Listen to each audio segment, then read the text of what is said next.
Welcome to 1001, an album odyssey, where each week, 5 friends bring you 5 albums from the book. 1001 albums you must hear before you die. Well, we don't choose the albums. I'm telling you guys this. What was that, Mike? Oh, is that it? There we go. Power through, Is that Mike. what I was supposed to wait for? Yeah. We don't choose No, that was the There we one. go. There we go. Okay. Welcome to... Just kidding. Anyway, we don't choose the albums. Listen, you guys know this by now. This is our 30th episode. Come on. Get with the program. They're randomly chosen. We don't curate them. We don't have a choice. We just split them up. So this week, we've got Automatic for the People by R.E.M. What does R.E.M. stand for? Rapid Eye Movement. Oh, yeah. Calexico's Feast of Wire. What does Calexico mean? Is that a...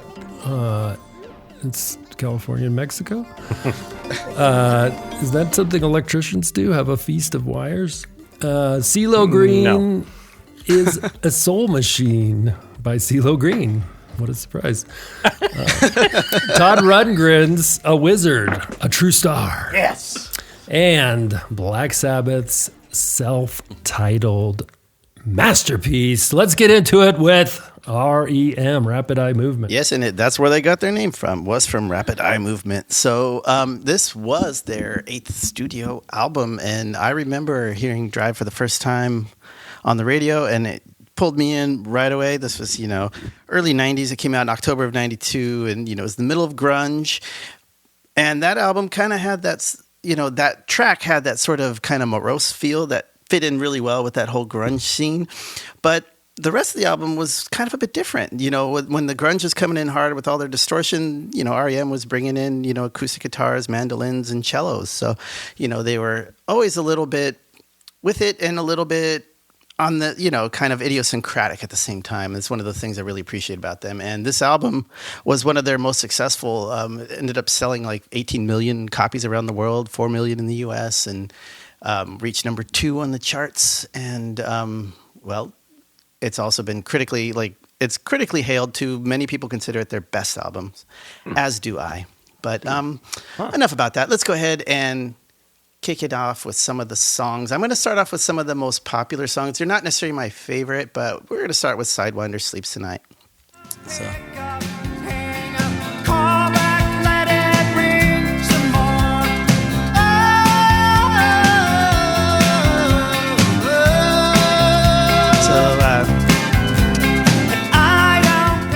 It's one of their more rockin' songs on this album. This one, Ignore Land, Man on the Moon, were kind of the most rockin', I would say. I remember there being some controversy about the lyrics because nobody could figure out what he was saying. It was like, call me in Jamaica, call me when you wake her up, call me whatever. Like, nobody knew what the heck he was saying. And I remember... Call me when you wake her up? Yeah. It's like, I had no idea. I was like, what are they talking about? And Michael Stipe would never clarify. He just liked the mystery, I guess, and just seeing people's heads spin about it. That means he didn't even know. I think he probably didn't. I think he was just speaking in tongues as he was like letting it go. And it's probably different lyrics every time he sings it in concert. Who knows? But so that mystery, as far as I know, never solved. But, on this song and, all the songs on this album, the strings were arranged. Does anyone know who arranged the strings for this album? Someone you might be familiar with. Well, I'll tell you. George Martin? It wasn't. Oh. But Timberland. Yeah. Timberland. Actually, it was Cee-Lo Green. No shit. You got him, Jordan. No, John Paul Jones, actually, from Led Zeppelin, nice. the bass player. Yeah. So I thought that was kind of a funny little mashup there. But anyhow, on to our next one. We got Everybody Hurts. I believe that Jake cried a few tears for this one. Let's go ahead and hear it. Everybody hurts sometimes.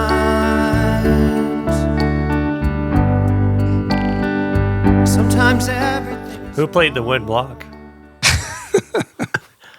Was that John Paul Jones? There. I think they got Jimmy Page for that one. Yeah. So, I guess this one had been inspired by Love Hurts, the Nazareth song that was really popular in the 70s. And this is kind of just one of the standards songs that people think of when they think of REM. I would have to say it's become one of their more enduring hits you still hear on the radio a lot, and so it had massive impact, massive reach. And it was one of 6 singles. So, Sidewinder Sleeps Tonight was one. This was another single. The next track, too, Man on the Moon, another, iconic song from them. This was another single. Let's go ahead and hear that one.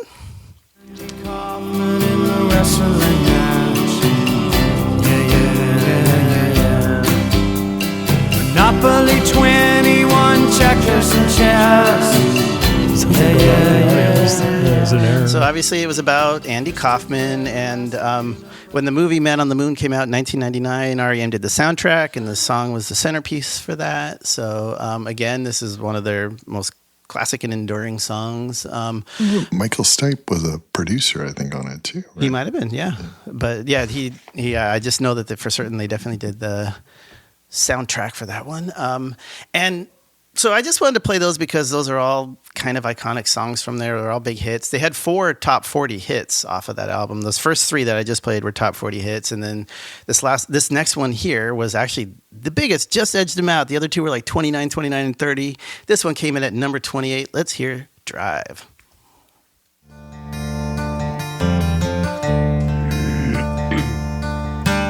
Smash, smash, crack, bushwhack. Tie another one to the racks, baby. Apparently, this was partly inspired by Rock On by David Essex. You know that song? Hey, kid, rock and roll, rock on. You know that one? Yeah, I thought that was kind of interesting. I hadn't known that before. Do you have that listed as one of your samples? I hear it now. I do not. Do you want to hear it? No, that would have been cool. Well, let's do it. We can hear rock. Let's do it. And I can tell a little anecdote. Chuck, you know Dee Dee? What's it called? Rock On by David Essex. Rock on. So, Chuck, you remember Dee Dee, right? Yeah. Yeah. She was actually very briefly in the video for that Drive. Because you know how it was a big crowd scene with like all the crowd surfing and, all that? She was part of that crowd, and I remember she was very briefly. I tried to see it today, but I didn't have the patience to dig through the whole video. But I do remember back in the day when she was really proud of it, and slowing it down, watching it. Yeah, here we go.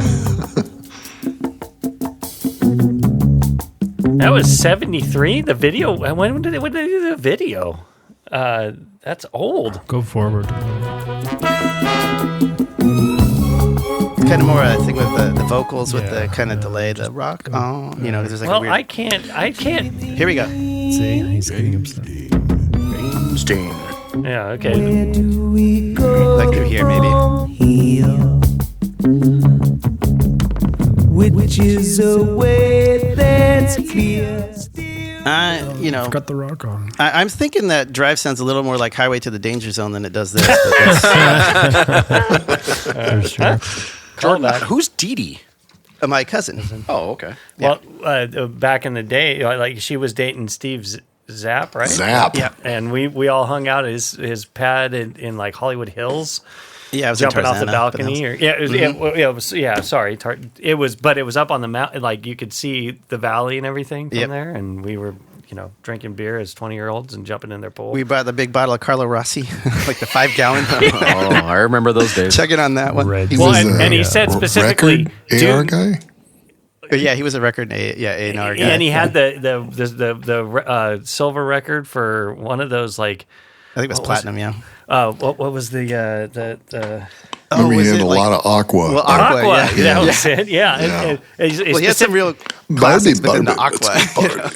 Well, and the Barbie one for certain, but then he's like, "Do not jump off the balcony," because they were working on it. They were like redoing that, and the balcony was under construction, didn't have any railing up there. Yeah, and so the first thing we did, of course, was jump off the balcony. Mm-hmm. Lots of fun.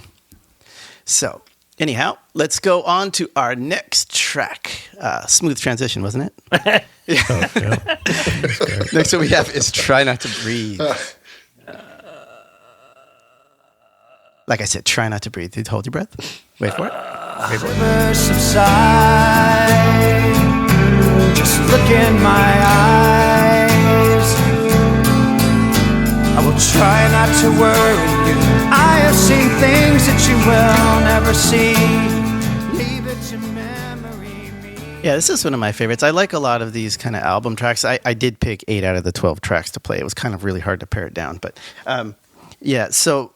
Try Not to Breathe is just one that I don't know. I just love the layering of the guitars and just, I don't know. It just kind of has this unique sound that I didn't really hear in too many other records. And so that's one of the things that just was really appealing to me about this. And then next one is Sweetness Follows. This is probably my favorite track on the whole album.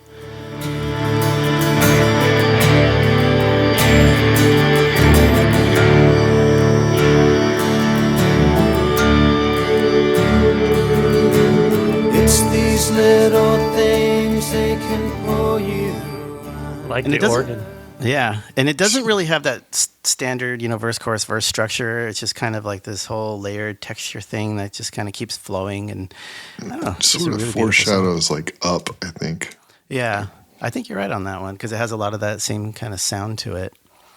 Yeah, and then after Sweetness Follows, we've got Night Swimming. These things, they go away, replaced by everyday. Night swimming, remembering that night. September's coming. I didn't do a lot of Night Swimming, but it somehow felt nostalgic even the first time I heard it. So I don't know what it is. There's some quality about it. It kind of has this like feeling of a memory. I guess it's sort of the theme of the song in itself. But yeah, it's just nice atmospheric, nostalgic feeling song that makes me feel a little warm inside. Yeah. Yeah, and then last one we have is Find the River. Pick up here and chase the ride. The river empties to the tide. Fall into the ocean. The river to the ocean goes. It's kind of a melancholy and uplifting at the same time way to close the album, and just really tied the whole room together, I think. So yeah, Automatic for the People. This album has just been a long time favorite for me. When it came out, I loved it, and this has been one that I've had on CD forever. Listened to, have it on vinyl now, and R.E.M. has a lot of great music, a lot of great albums, but this one, just for me, like as an album overall, is probably my favorite R.E.M. album. And did I ever tell you guys how I met Michael Stipe? No. Probably told you this story like 20,000 times. No. Well, Sure. Maybe you told the Mirror. I could have figured I would have told the story, but I won tickets to see the Smashing Pumpkins in like February of '96. They were playing at the Palace Theater. That's right across from the Capitol Records building in Hollywood. Okay. Yeah, it's tiny. It held like 1,200 people. So it was like a concert they announced, and it sold out in 2 minutes. And then they were giving away tickets, and I happened to win. And went with Sabrina, and then when the Smashing Pumpkins were kind of playing like an acoustic sort of set to begin with, and then I kind of looked over and I saw this sort of skinny, unassuming guy just lurking around, and I was like, "Wait, that's Michael Stipe." He just sort of blended in with everybody in that kind of crowd. And then I went over and just asked if I could have his autograph, and he's like, "Oh, hey, I don't really sign autographs, but how about a handshake?" Put out his left hand, shook his hand, and I said, "Thanks." And then he looked at me and said, "Cool."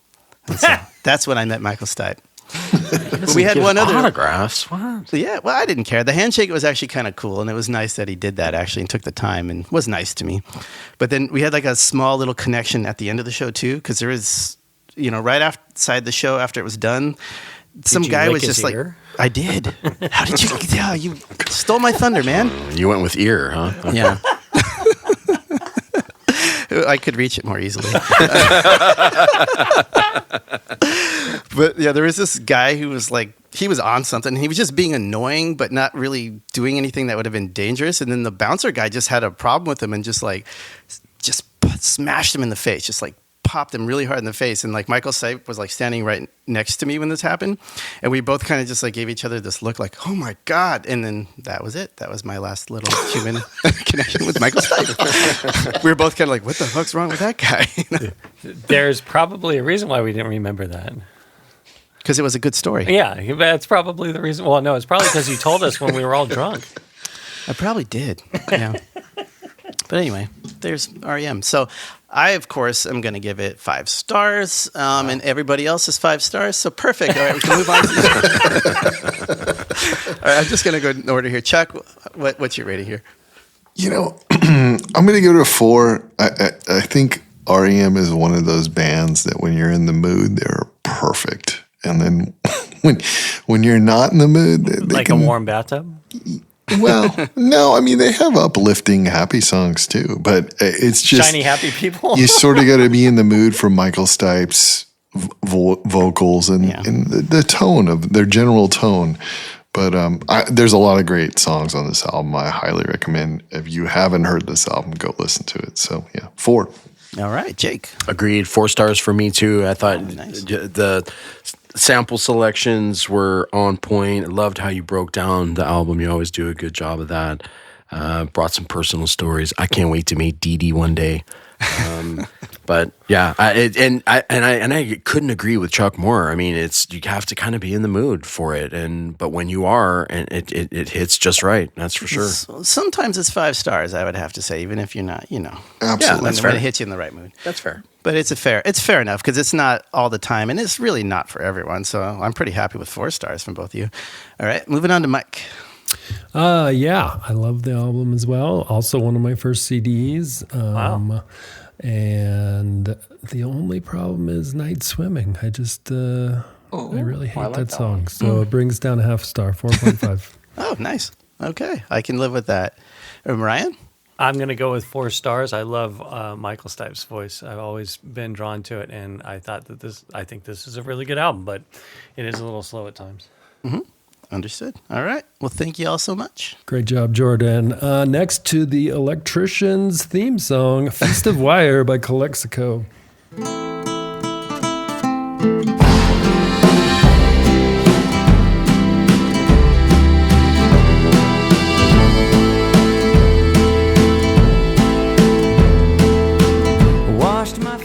Thank you, Nash. That was the beginning of Sunken Waltz, the opening track of Feast of Wire by Calexico. It's the band's 4th studio album, and it was released on February 18, 2003.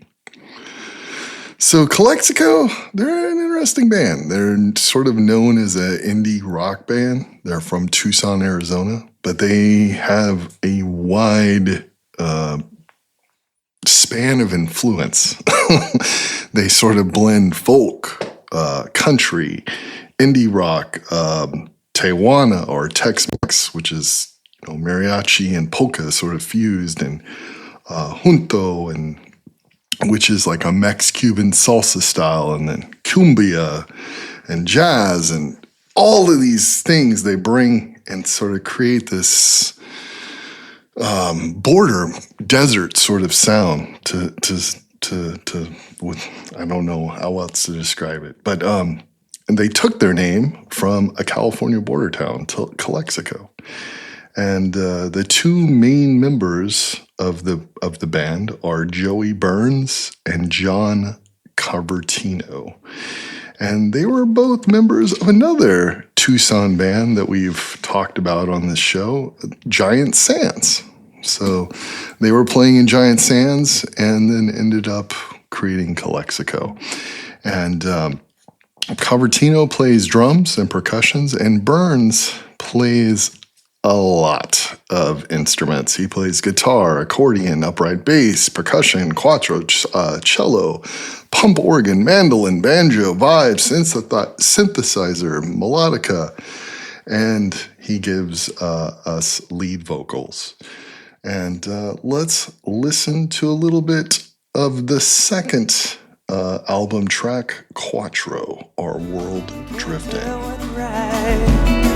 Better hit the ground.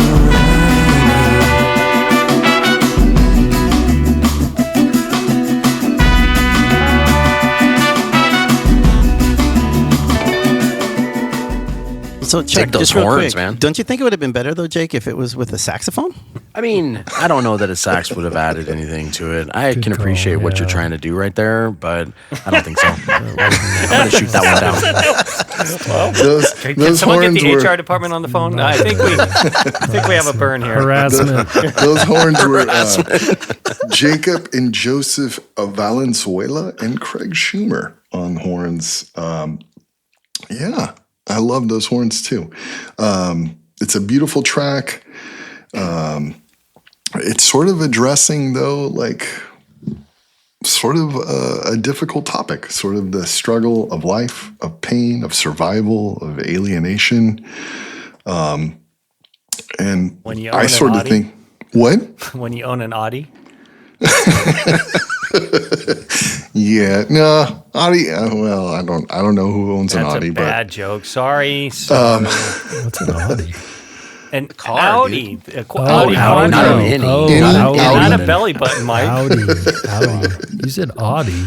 I said Audi. Chuck, you should have gone with silence. No, I like the craziness. Audi. The song. Do I got to draw you a picture, Mike?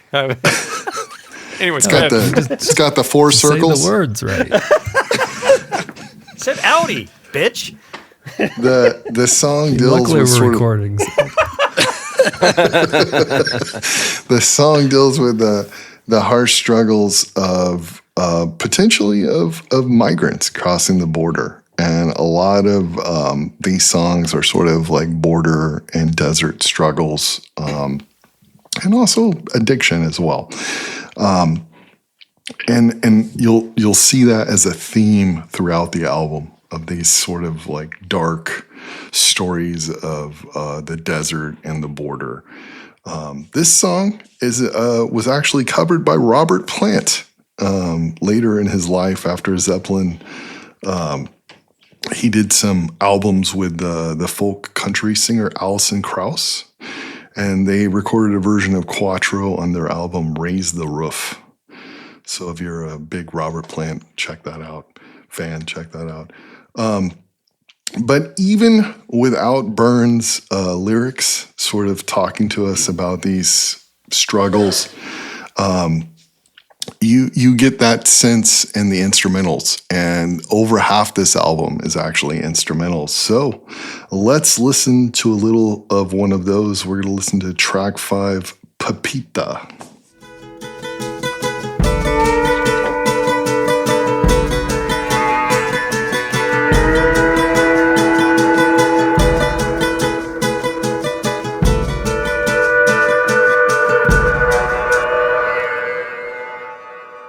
Do you guys know what a pepita is? Pumpkin seed?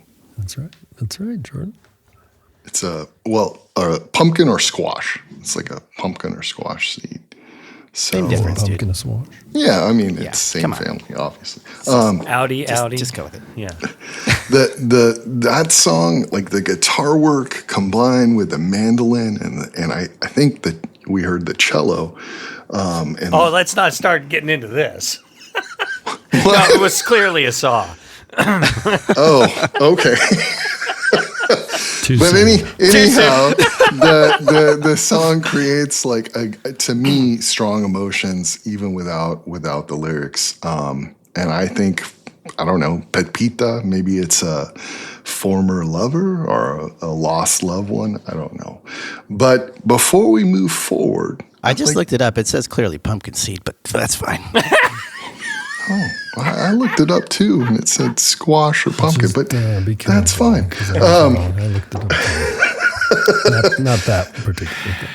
Let's go back to the last track. We're gonna listen to. Before I announce it. Let's talk a little bit about the track. All pumpkins are squash. Oh my God. The track before Pepita is, at least on the platform that I'm streaming the album on, is the most, oh my God, is the most popular track. It has the most streams. I don't know about where you're listening, if you're streaming it. And the song has the lyrics and the tone speak of despair and darkness. But I have it on a pretty good, reputable source that there's a young musicologist that it's one of her favorite songs, even though it's sort of dark and despairing. And I'm going to quote from this reputable source. She said that it makes me feel happy. So without further ado, let's listen to a little bit of Black Heart.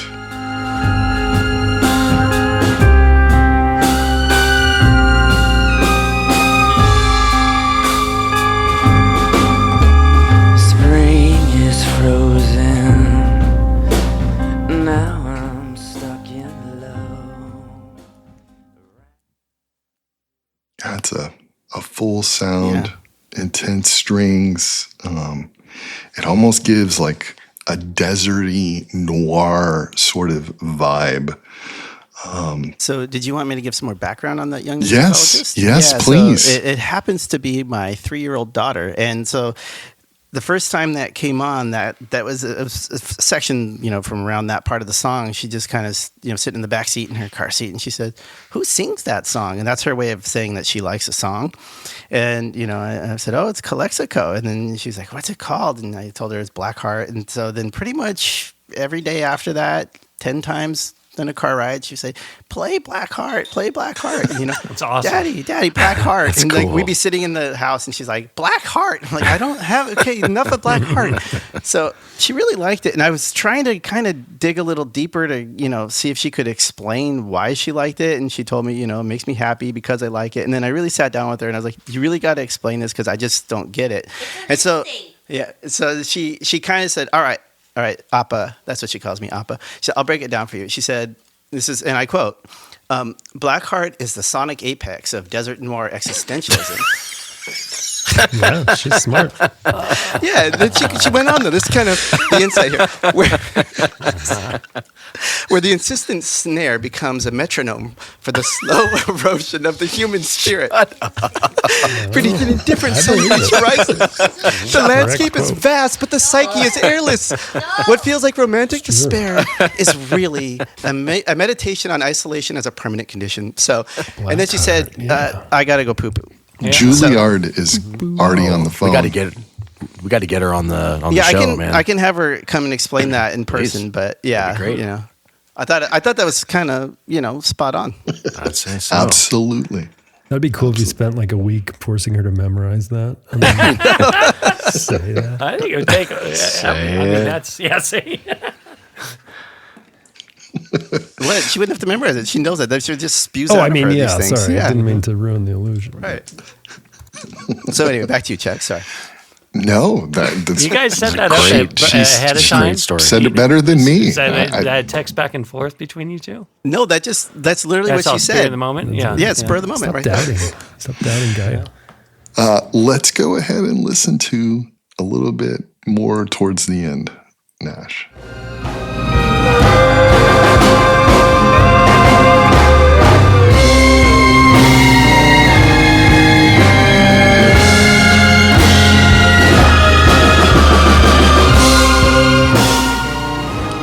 Very powerful. Almost, for me, it might sound cheesy, but I feel like it almost has like an invocation of something ancient or mystical in the desert. But let's skip ahead to a few more tracks, to a more danceable track that has sort of that Tiana or Tex-Mex influence. Let's listen to a little bit of Across the Wire. From those with so much and no show of heart, you think it'd be crazy to ask for a small part. I love that song. I love the accordion. I love that sort of Tijuana sound. The last track I would like to listen to and highlight is my favorite track. Track 6 on the album, Not Even Stevie Nicks. Into the blue,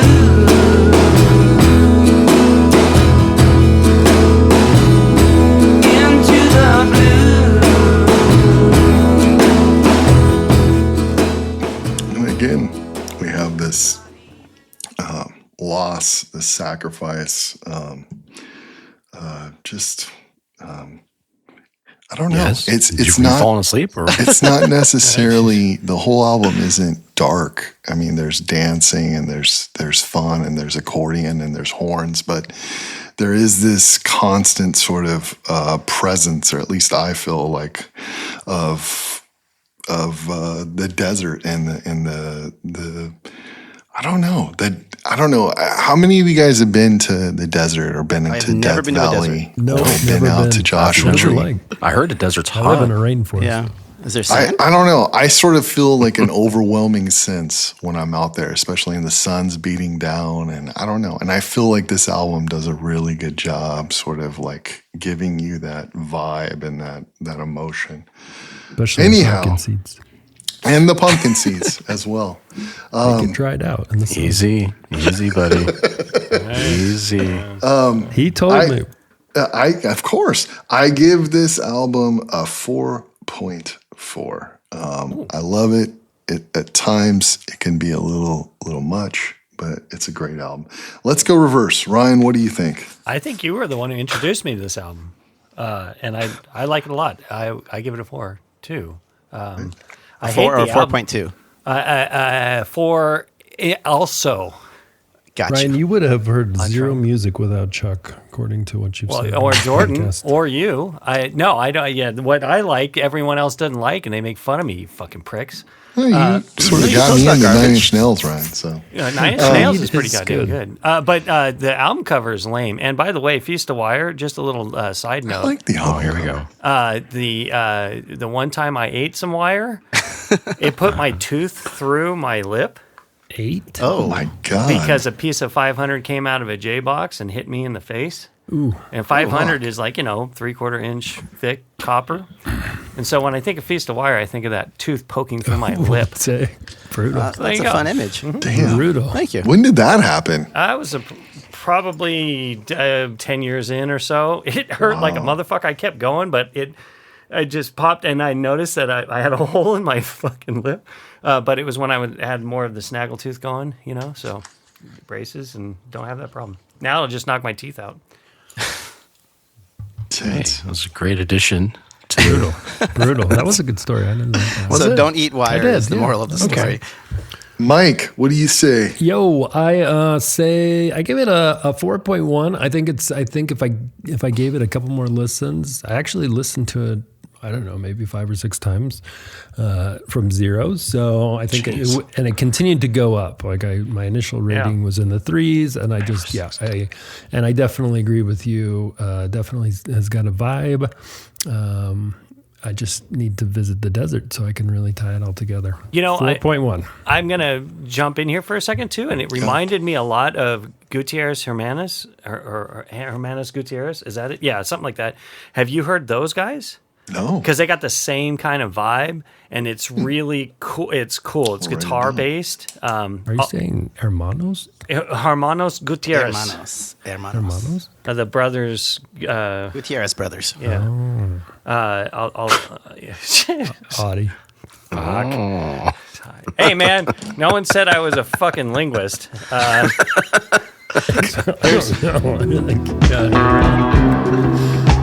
This is some of their stuff. This is one of the slower ones, but yeah, it's kind of got the same vibe. Anyways, worth listening to. Sorry. Some south of the border influences. It's great. What'd you give it?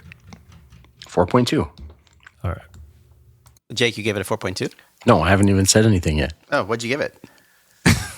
Oh, is it my turn? I don't know. Whose turn is it? Well, we're going out of order, but that's okay. Go for it. Yeah, I thought Jordan was next. Is what I thought. Am I next? Okay, Well, I'll go next. reverse order, Jordan would be. But All right, I here we don't go. care. I'm glad It's I just me. derailed that train. Derailed the whole That's thing. good. That's Okay, awesome. so I'm going to go ahead and give it my rating. 4.6.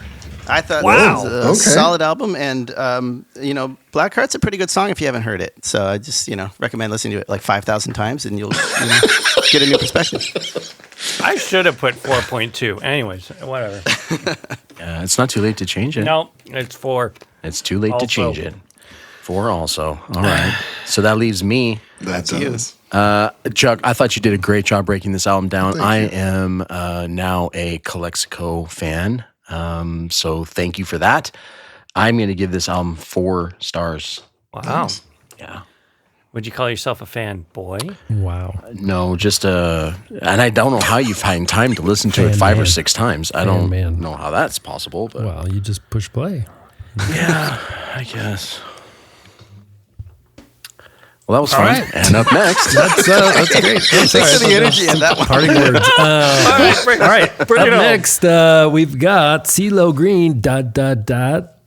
is a soul machine by Cee-Lo Green. That's right. coming. It's not a question. He is a self-proclaimed soul machine. It's not a but question. he builds that pause in there, Cee-Lo Green. What? Is the soul machine. Bitches is what it was missing. It's just missing that word. Bitches. No, it's not there. It should be there. That got edited out. Maybe they're in the sunglasses. It's in the European version. It's not in the sunglasses. I checked. This is an album from 2004. This is Cee-Lo's second solo album. I didn't know a whole lot about him. I still don't really know a ton about him. But this it's weird. Like this album and this artist for sure. It certainly wasn't on my radar and doesn't. Didn't you hear that little bit taller song? That's Cee-Lo. It's Cee-Lo. Okay, thank you, Jordan. Jordan probably has that record. And I just, it never gets mentioned. It never really gets talked about. Are you saying I'm short? No, not at all. I'm saying you own everything under the sun. It just, you don't really hear a whole lot about this album. I don't anyway. And when you talk about hip hop rap from the 2000s, I don't know a whole lot about Cee-Lo. Obviously he's popular, and obviously this is an album that means a lot to a lot of people, but not really for me. It just seems really kind of self-indulgent to me and a little bit excessive. And it's an 18-track double album that, in my opinion, arguably should have been 10. But I think, he was trying to make something that was ambitious, and I certainly found parts of it funky and soulful and poppy and certainly Southern with his, he's from Louisiana, so he's got that definitely unique rap style, unique voice. Let's take a look at what some of Cee-Lo's bringing to us here. Nash, can you pull up that first track in? This is a good example of that funk and swagger in this first track, The One. I would call it. Wish I had a rabbit in a hat with a bat. Oh, Nash. That was Cee-Lo. Naughty Nash. Soul Machine. I swear I thought it was the same person. So funny, Ryan. I love it, man. That's hilarious.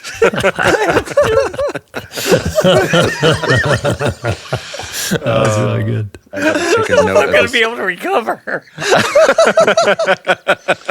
You were so proud of yourself. That was so good. You knew it was going to be funny. That was so You good. knew it was going to hit hard.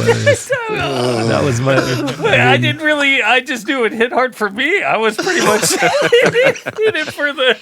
Anyway, sorry. Here's the real sample. The One.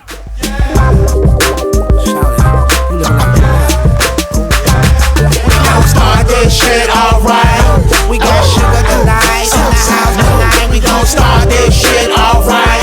We got slick Josephine in the house tonight. It's got big hooks. It has that more polished R&B feel. It's definitely more of the radio-ready songs on the album. But I love that it's smooth. It has that kind of mild tempo and that really sweet groove in there. So I like that. I thought that was a good example of some of the funk that you're going to see on this album. The next track too is the same. This is another great example of how he's bringing the funk on this album in this next track called "I Am Selling Soul." Always will be, always was. Where all comes from and all must return. The center of a perfect circle. I am your soul. I had to listen to it a few times to understand the lyrics, and I wanted to just understand what the hell he was talking about. The lyrics were not available on Apple Music as I would have loved to see.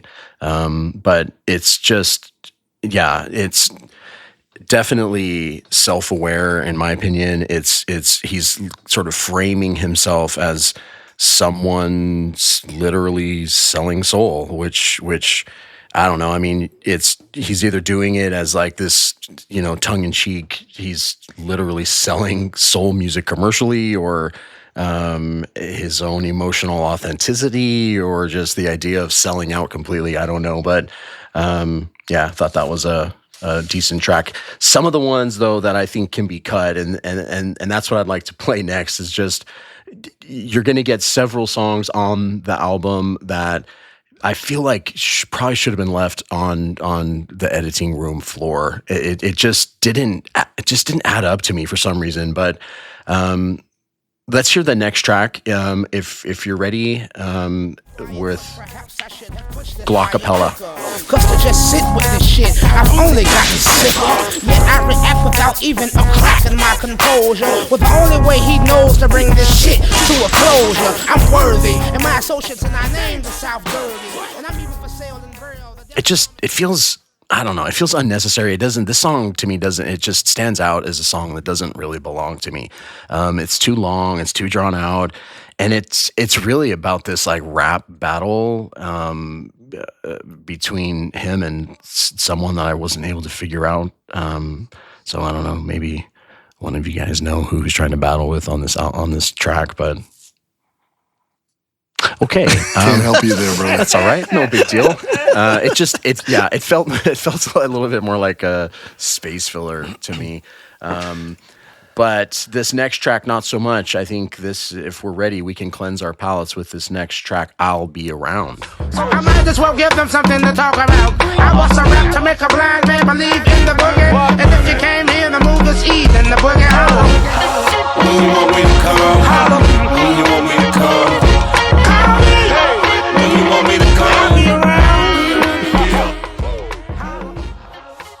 It feels so soulful to me. It feels emotional. And it was the lead single on the album when it was released on March 2nd, 2004. It's got a really good mix of rap and hip hop combined. And of course the track produced by Timbaland. So, giving it its distinctive, I don't know, more rhythmic style. Compared to the rest of the album, anyway. Ready for the next track? Here we go. This one is featuring Luda. You got it. Child's Play. Who the only little nigga that you know with about 50 flows? Do about 50 shows in a week, but creep on the track with my tippy toes. Shut the fuck up, I'm trying to work. Oh, forget it, I'm going berserk. Cause I've stacked my change and I'm back to claim my reign on top. Oh, it's awesome. I love that part. He goes on and on and on. And I don't know, for me, the song, the beginning of that song, we skipped to the end where Luda drops in, but the rest of the song it's dark, it's edgy, but it also sounds so elementary to me. And I think, it's called Child's Play, so I'm sure it was meant to, but I felt like, it's a total snooze. And then Luda comes in and just friggin' dominates on that track. So, certainly like that. The album itself it just leans super heavy into collaboration from producers across the hip hop and R&B spectrum. You have Pharrell and Timbaland, Ludacris, as we just heard, and don't forget Big Rube and G-Rock. Don't forget about Big Rube and G-Rock, I said. Who? Yeah, who? That's what I was expecting. That's right. I don't know, some two dudes that are on the album too. I think in general, the album, there's a lot of parts of this album that feels experimental. I think there are some bigger songs with some fuller arrangements. You can feel that he's trying different textures and styles. And in the little bit of research I did, this was some sort of breakout album from his past projects that he was working on. And so I think that's a part of it, is he's just trying so many different sounds and so many different styles and so many different collaborations that it just kind of washes all out for me. It's like it doesn't have its own identity or something. I don't know. Maybe that's the point of it, but So let's pull up our very last sample off of this beautiful album. The sample called "Let's Stay Together." You got to know that. You got to know that I love you, baby. Come on, live together. That's maybe we can make it. That's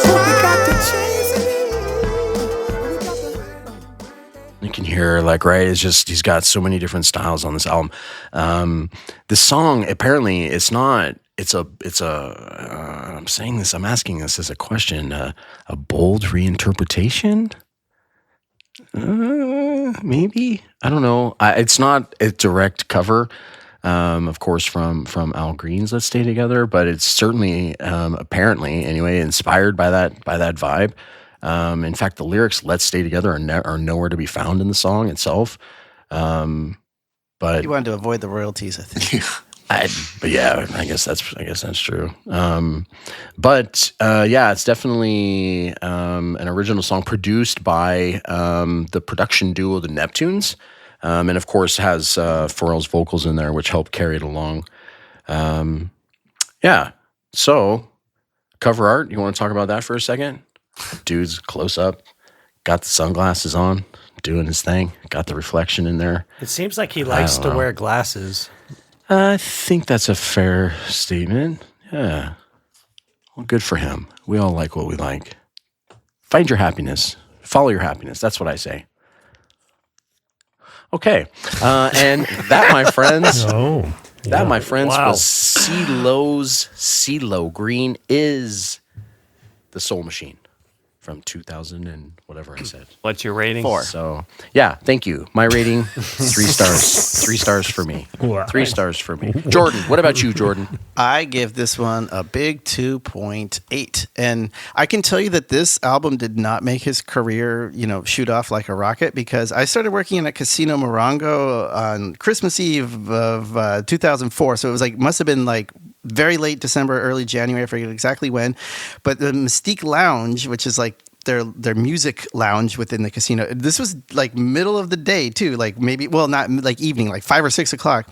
He was playing in the Mystique Lounge with 5 people sitting in there with Spinderella DJing, and he was singing and rapping. And so I was like, Cee-Lo, wasn't that the guy in the Goody Mob who did the stuff with Outkast? And I was like, oh wow, he's hit a new low. But then, within a year, he was with Danger Mouse. Danger Mouse and Gnarls Barkley, and the song "Crazy" blew up. So that was a thing that really put him on the map. But this album it's got some stuff that's interesting, and I can see some sparks, but just not there for me. All right, well, fair enough. Appreciate that, Chuck. What about you, buddy? Well, your critique I thought was spot on, and I enjoyed the samples. In fact, you talked about indulgence, and the thing I took from that, is, first of all, Cee-Lo is a talented motherfucker. I mean, his voice, his range, I think his ability, I think it's sort of sad, listening to this album. He could have done such a better job, and that's, I think, the indulgence of sort of they'll like it, instead of really, I don't know, giving it his best effort, or having a producer make him give it his best effort. So for me, a 2. All right. 2 for you. Mike, what about you, Mike? Well, I thought it was the guy that is a little bit taller. Cee-Lo gets 4. Now that you know who it really is. So, and I was a little disappointed. I was expecting that, and so then all of a sudden my rating went up, because I was like, "Oh, this guy's pretty good. A little bit taller. He does have a lot of talent." Used to have that CD, Mike. Yeah, just like what Chuck said. I was, and so automatically it went up. But then I remembered. Oh no, this is the guy from Forget You and that crazy song Jordan just mentioned. And I agree. So brought it down to a 2.9 for me. Yeah. All right. Well, and that leaves the best for last, Ryan. Hardly, but I agree that Danger Mouse is the best thing that happened to Cee-Lo. I don't know if I've ever found him to be super talented, but I do think that he's got a lot of different ideas, and I think he's good. But this is a 2. You don't think vocally he's not got a good vocal range. I thought. I think he's very gifted vocally. But I think that he highlights that more, because I do like the Gnarls Barkley stuff a lot, but I think that's also Danger Mouse's influence. But he had to play his part in it, Absolutely, and that's why it's. Did I hear something? Is someone at the door? Here I come to save the day. Right. Somebody's Andy ring is Kaufman. going off. Oh, you're done? I was done a long time ago. Oh, were you? Okay, cool. Well, you're not, because next up is A Wizard, a True Star. Okay, let's get some energy in the fucking room. Let's do this. Okay.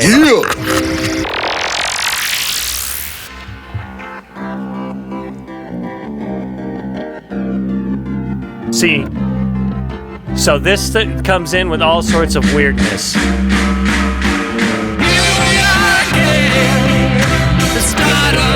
Yes, I love that. Absolutely love this album. The more I listen to it, the more I like it. Remember from KLOS when one of the DJs would do the, maybe it was KCal, I don't remember, but they were banging on the drum on Friday. It kind of, had the lead into the weekend with his song. He's just a very talented dude all over the place, Todd here. But this album, at first glance, it is so... what it reminds me of, if it was a suit, it would be a polyester suit that was plaid and then checkered on the pants, and like a tie that was the wrong color, and so what you wore in high school. Yeah, like what I wore in high school. So I connect very well with this, right? All the songs to me, I found all the transition points because he's a genius at his transitions. All the stuff that kind of comes together. He's known for his kind of working with the keyboards and stuff, which really kind of struck me, and I like it.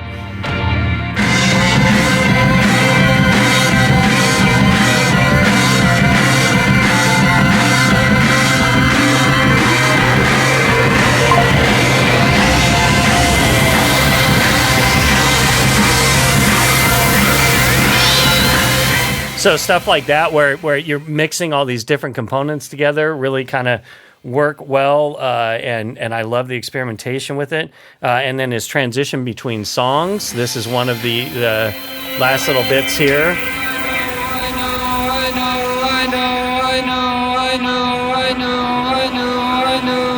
I think that's kind of interesting. And then this song here just bangs out with this weird shit.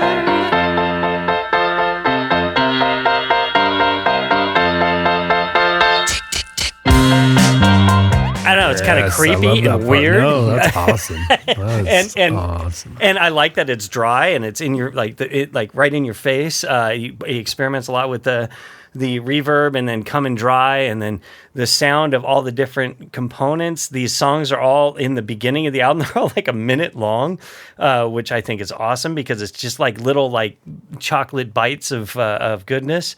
And if you don't like it, it goes away pretty quick, There is several songs on this album that you are absolutely gratuitously shouldn't be on anything. Maybe are those the Vegemite tracks? Yeah, exactly. Yeah. The ringtone in hell kind of stuff. But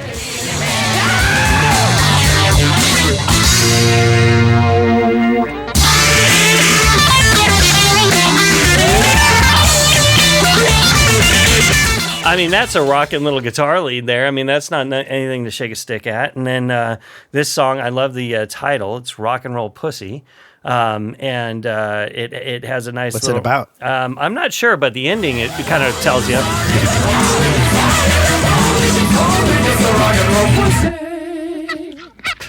And then it goes in ballless. I don't. Yeah, the pussy usually is. And then it goes into the dogfight giggle, which is just literally like weird sound effects that they just spent a whole bunch of time fucking around with. I think there was some drug use in this album, I'm guessing. Zen Archer is interesting. It's got the whole in where there's sounds of arrows shooting by and that kind of deal, but it's got a great sound.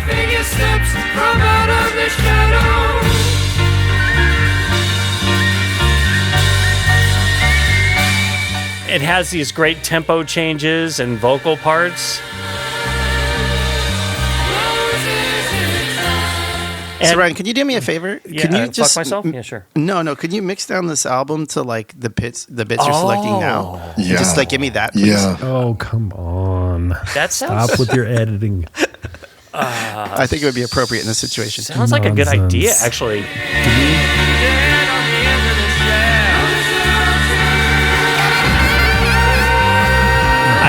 I had to bring this in for Mike. I'm pretty sure that's a sax you don't like.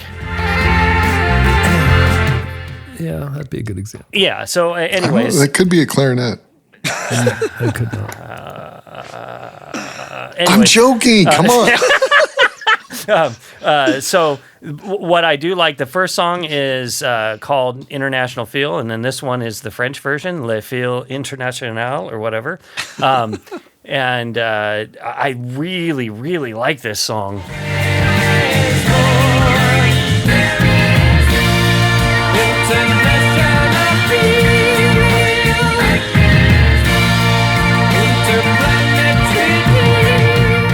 And it kind of builds up to this great ending part. I love that he has these callbacks on the album like this, and it just jams out really nicely.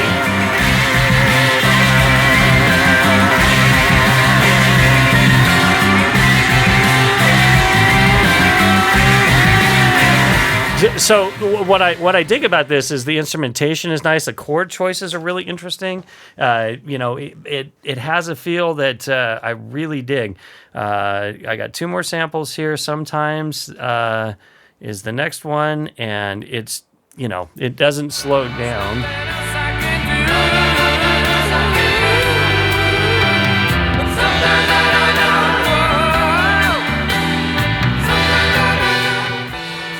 There's a weird track on here that's a medley of a bunch of, I think it's Smokey songs and that kind of stuff. That is the longest track by a lot. Like it's 10 minutes. Everything else is like 2. I'm not going to play anything off of that. I'm just going to play the last song, which is by far my favorite on the album. I played this thing a lot since I found it.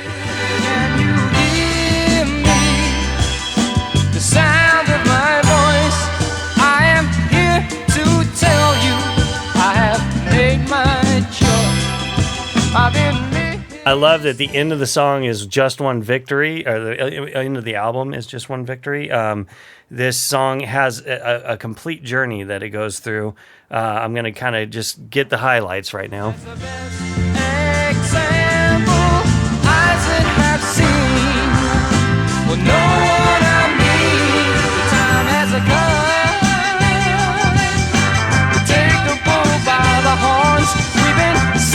I love it. It's like an anthem. It's got the bells. It's got that great vocal part in the back that's kind of bringing everything together. It's just, it feels like you won the fucking war. It's so nice. I love it. It's good. It comes down to this like settled in part.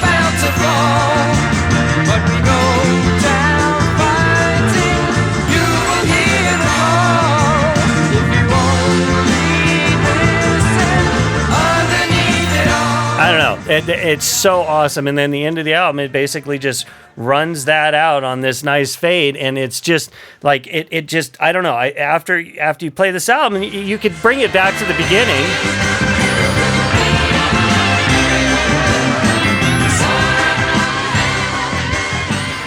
And just loop it again. It's one of those few albums that the beginning and the end just start off right. And anyways, it keeps growing on me.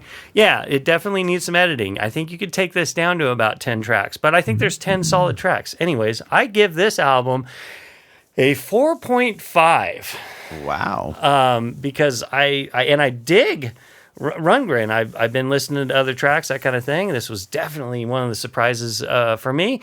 I'm going to go to Jake first on this one. Thank you. Appreciate being first. I'm going to say 3 stars for me, but your album breakdown was a 5 stars. So, man, you really came with the energy. You really came with some facts, and I love that your stuff. You just go boom, boom, boom, boom, boom, boom, boom, man. Take us through it. It's a journey. 3 stars. Awesome. Mike.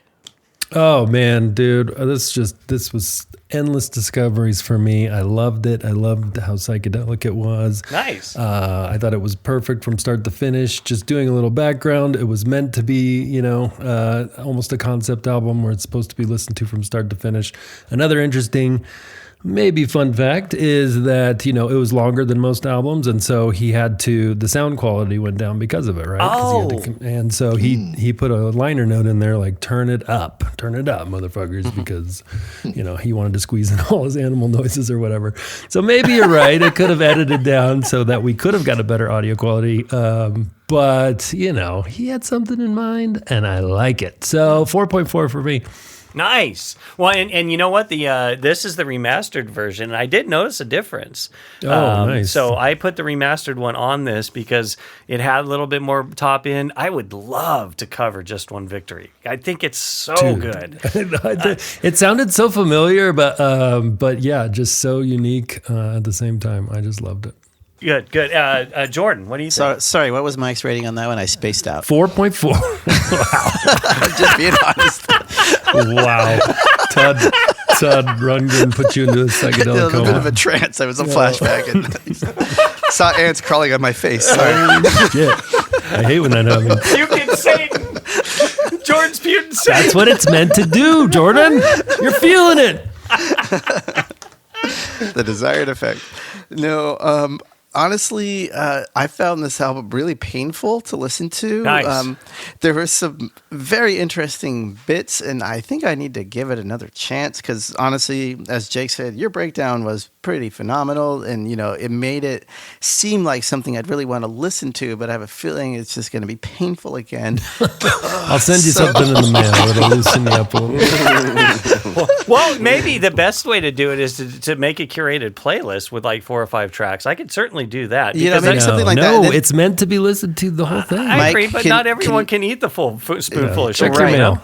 And sometimes people are just wrong about what they think everyone wants to hear. I'll just throw that out there. And, that self-indulgent thing, maybe, I don't know. But anyway, I think that Ryan and I can't both be wrong, so I disagree with you.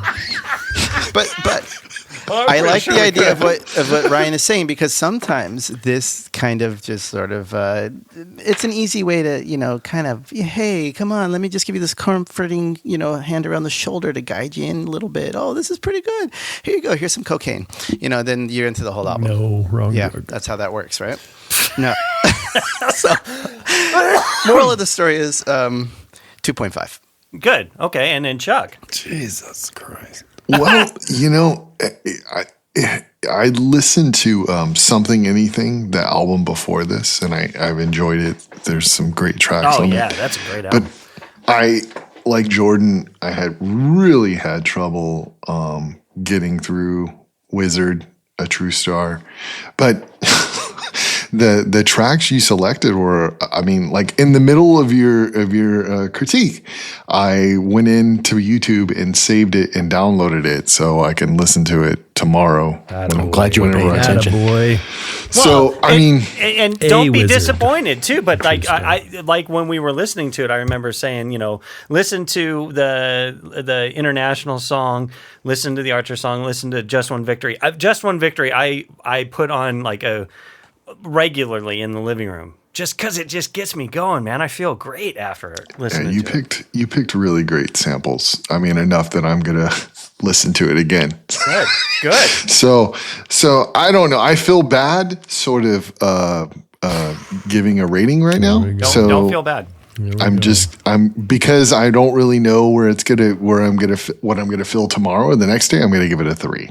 Good. That's actually great. I'm going to go up to 2.8. Come on. It's I'm going to do that. Yes! No, I think that's fair. Because, Brent, you did pick some good samples, and that did, yeah, so you earned it. Well, and here's the thing that I often think about as a general idea for this little thing we're doing.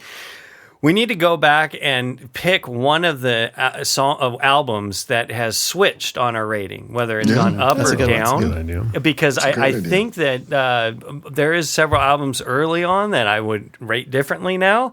And, you have a different perspective when you start to listen to a lot of different music that you're not used to listening to. Mine would be Van Morrison. That it would be less bastard. or more. He was the only one. More. He was saying how perfect it was, and would you give it like 3 stars or something?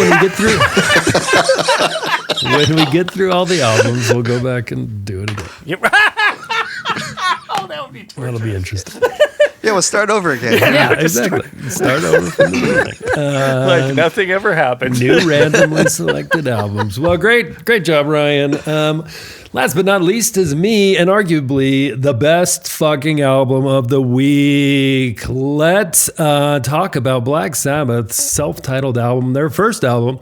But before we get into that first album, let's hear a little bit of background. So Black Sabbath started as a blues band. So you had Tony Iommi and Bill Ward hanging out and making music in the blues scene in who? Can anybody guess what country? It was Peru. Peru. That's exactly right. They were hanging out in Machu Picchu, just playing to nobody, really, but tourists. But they saw a little sign up on the wall of the music store that said Ozzy Zed or something weird is looking. He has a PA and he's looking for a band, and so they ended up getting together with Geezer Butler, not his real name, spoiler, and making a band. First it was Polka Tolk, and then they changed it to Earth.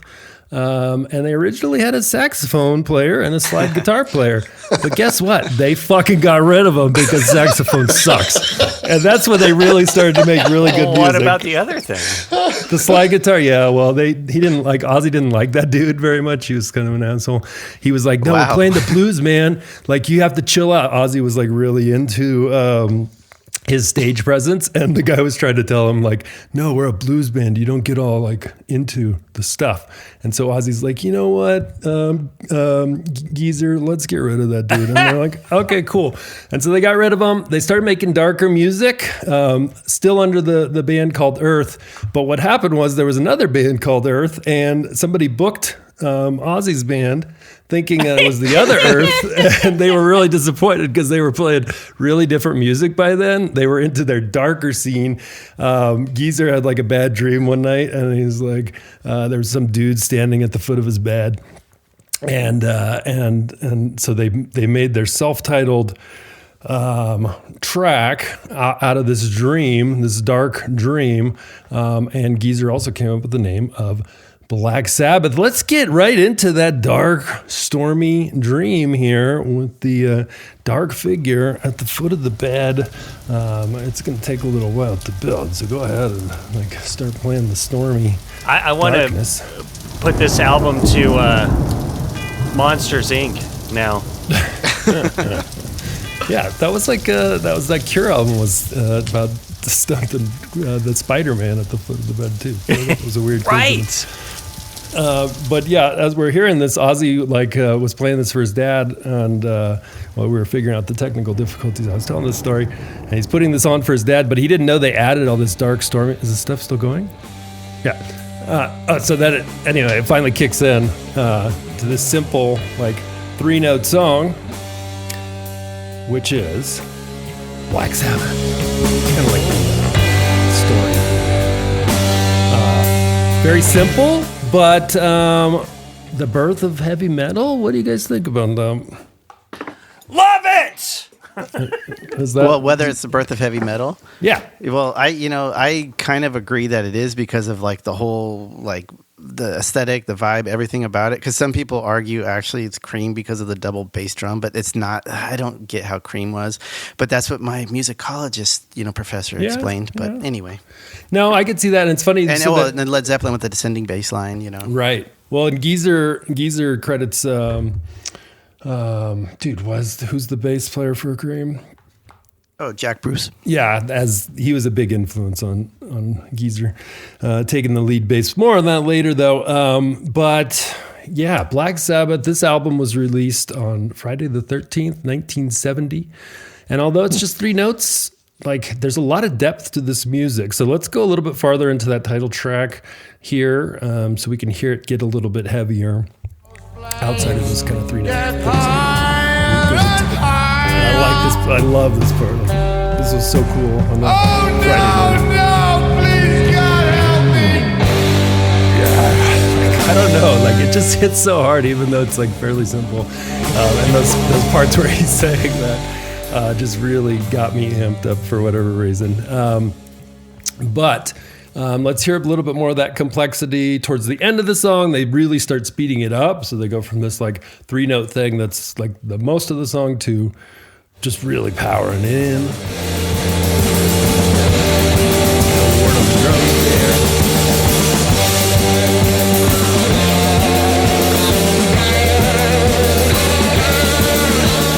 Anyway, you can see, like, it's just, just 3 musicians, right, plus Ozzy, but they're doing a lot of cool stuff there. So, as I said, rooted in the blues, and they, you can still hear that in there, especially in this next track, The Wizard. We'll fast forward to about a minute into it, but definitely you can hear the blues, especially when there's harmonica. Come on.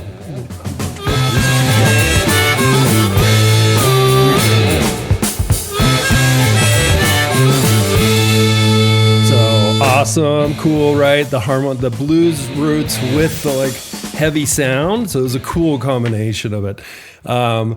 We were talking like, it's a shame that they had to like, take on this whole like dark identity because the music is so good, and it's like I wonder. I mean, obviously, it probably got some people curious about it, but it also turned a lot of people away. Like a lot of critics on this particular album were not that into it. But I just thought it's a cool combination. And what's extra cool is they recorded this whole album in basically one whole day. And that's why it sounds really like that. I really love that fact that it sounds so live. And it basically is, right? They had Ozzy in an ISO booth, but the rest of the band's just playing through. This was kind of like their set list at the time.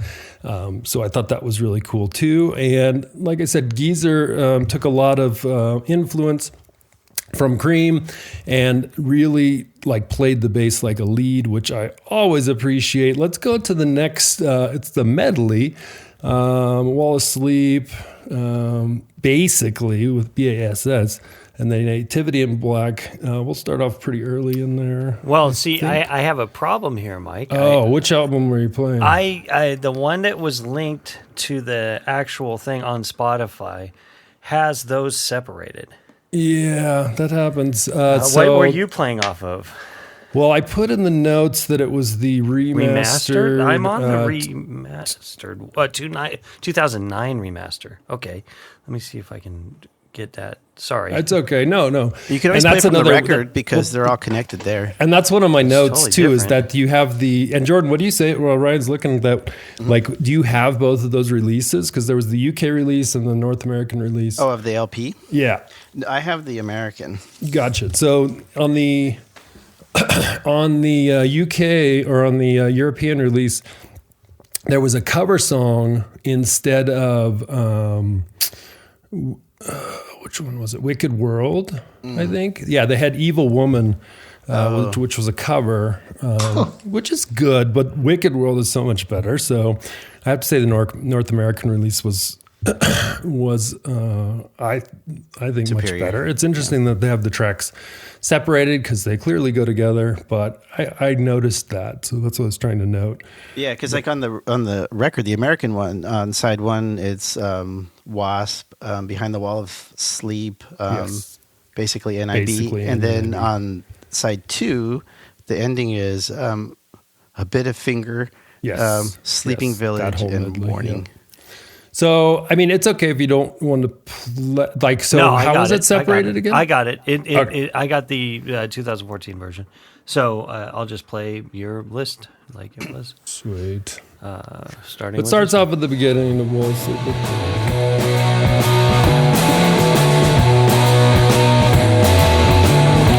you can hear that bass taking the lead, which is super cool. And then even more so, if we go to basically, which it's not the best bass playing. There's some cool effects on the bass, and it's a good lead into NIB. 413. Yeah. Okay. That one's right into NIB. Anybody know what NIB stands for? Not in Backyard. Maybe. Any other guesses? Niv. Something Norwal's on bass, in bass. Okay, what's the common thing that people say? Shut up, Mike. Do we Mike's have an to, asshole. like, did I have to put this out to you? My hemorrhoids Nobody's are ever flaring heard up. this? Can anyone get my hemorrhoid pillow? Yeah. Nobody's ever heard it called Nativity in Black? No. Oh, well, that's good because it's not that's not what it named for. Suppose that became so common that even like a lot of the covers will say that it's Nativity in Black. It's not Nativity in Black. They said that they named it after the drummer Bill Ward's beard, which they thought looked like a pen nib, NIB. And then Geezer Butler wanted to make it sound a little more mysterious, so he put little punctuation marks in between it. But it's That's what cocaine does. So, well, there was a lot of drugs going on. What's the next one I have on the list? Same track, 635. Yeah, so just some more bass work, a little bit more jamming.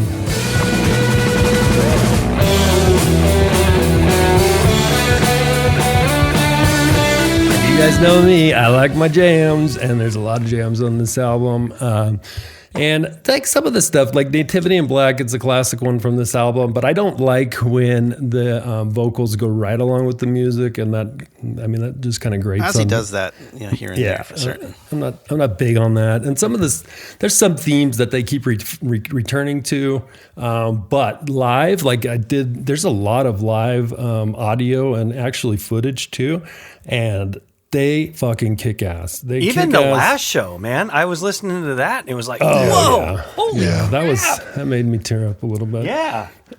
So I already mentioned the stuff about the differences between those two releases. What's interesting fact about the guitarist, Tony Iommi, on his last day of work, he worked in a machine shop. He cut off the tips of his two middle fingers in the sheet metal press.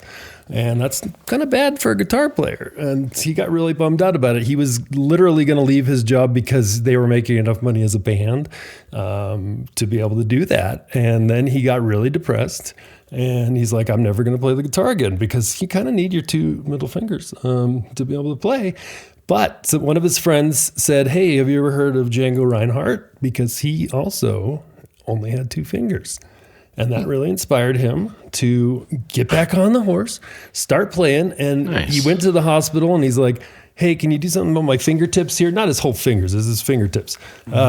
Just the tip. I thought it was the whole hand. Just the tip. Just the tips. And no, that would have been harder. I thought it was like the Kingpin thing and he just had the big rubber hand. No, that was, you probably thought it was Nativity in Black too. But anyway, and they're like, no, there's nothing we can do. Stop playing the guitar. And he ended up making getting a plastic drink bottle, like a squish, some kind of like kid's drink.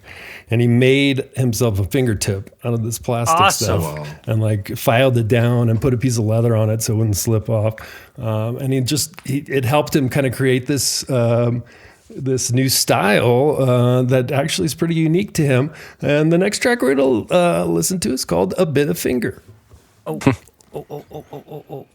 2 minutes.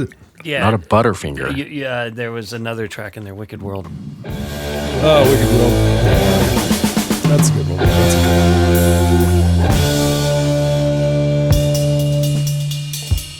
Anyway, let's skip to where he's playing the guitar. Sorry, I just wanted to. Okay. Yeah, 7:43. He starts wailing a little bit. Here we go.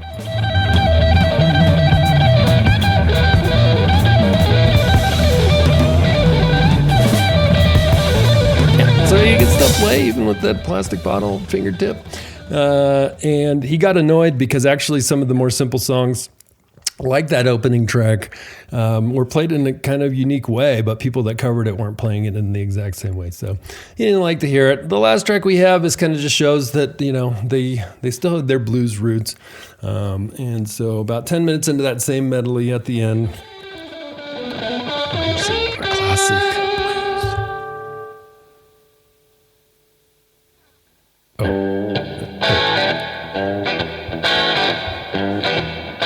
See? Lizzie. Anyway, that is self-titled album. Freaking, what is this band called again? Black Sabbath. Black Sabbath. Fantastic. What'd you give it, Jordan? What'd you think? I really like this album. I gave it 4.8 stars. Yeah, it's... I like other Black Sabbath albums better than this one, actually, but this one is just really solid. And you can kind of hear them forming, their identity musically and what they were going to become. And, and they just had a lot of energy with this one. And, it's good. But I feel like it just sort of drags a little here and there. I kind of, the Black Sabbath, the first song, is not my favorite, to be honest with you. Yeah. Well, I can see that. When you're listening to that other album again, when I send you that thing in the mail, just give it a listen. That one really worked for me. Oh, sorry, I didn't give it my rating. I give it 4.9. Jake, what'd you think? I certainly thought you did a really good job of breaking the album down, and you can feel your passion for it. So that's something. That's something. It's Ozzy's vocals. I just can't get past it for some reason. I don't know why. What? It sounds a little grating to me. I don't know. It's not for me. I don't know. But the musicianship of it and the parts where he's not singing and the certainly the jammy parts, I can fully appreciate that. So for me, 3.5 stars. All right, Chuck.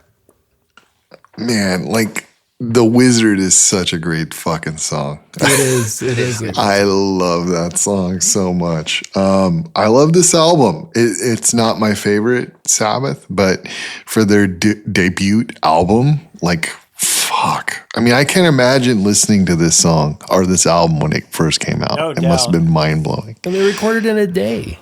Yeah. Very little overdubbing, very little that's crazy. I did not know that. Thank you for... Yeah, I mean... 4.7. Great album. Wow. Thank you, Chuck. Last but not least, Ryan. I would give it a 4.5. Black Sabbath is one of these. Like I said in the chat, the FM radio has done me wrong because I didn't like Sabbath until this whole thing that we're doing, and I'm really liking Sabbath. And this album is one of those examples. And I started listening to all the albums after this. I think the early Sabbath is better. But man, this is a really good album, really good debut album. So I appreciate it, and I appreciate your breakdown too. So nice, yes, yeah. Well, like I said, if you like it, get into the live stuff. I'm a live music junkie, and then just there's so much of it, and that made me deepen my appreciation because I mean they never play it like this again, and I think that's extra special. So. Excellent work. Well, that's it for the week. Where do we end up, Jordan? All right. So coming in at 5th place, we had Cee-Lo Green with 2.54 stars. And the rest of the album's pretty solid. Todd Rundgren came in with 3.54 in 4th place. And then in 3rd, we had Calexico, 4.22. Just nudging it out was R.E.M. with 4.3. And then, of course, in 1st place, we have Black Sabbath with 4.48 stars. Yes. Sabbath. Sick. All right. Excellent. Thank you. Thanks, everybody, for tuning in tonight or whenever you're listening. It could be day. For us, it's night. Or the morning. You don't know. Yeah, you never know. You could be on the toilet. You could be mowing we welcome you wherever you want to listen to us. This has been 1001 An Album Odyssey. Don't forget to check us out on Instagram. Spread the word. We're spreading fast. Get in. You want to be that guy that's like, oh, I was listening to them before, whatever. Spreading like Vegemite. Yeah. Like Vegemite. All right. But most importantly, have a great week. Yeah, have a great week. Later.